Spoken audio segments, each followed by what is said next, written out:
সুন্দরী রমণী বাপের টাকায় ফুটানি আটটা ময়দার সাজনি আর ছেলে চাও খানদানি তুমি টিকটকের সুপারস্টার হাজার হাজার ফলোয়ার কেমন যেন ব্যবহার বেলাই যে আর তোমার সুন্দরী রমণী বাপের টাকায় ফুটানি আটটা ময়দার সাজনি আর ছেলে চাও খানদানি তুমি টিকটকের সুপারস্টার হাজার হাজার ফলোয়ার কেমন যেন ব্যবহার বেলাই যে আর তোমার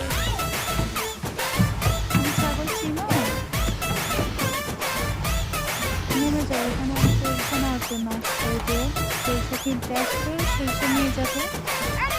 হ্যাঁ নেমে যাও, ওরা সরিষা নিয়ে যাবে এই গাড়িতে।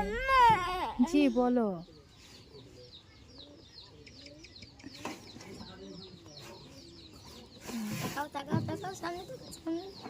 সামনে দেখো, আর তুমি সবসময় তো কিছুই দেখতে পাও না।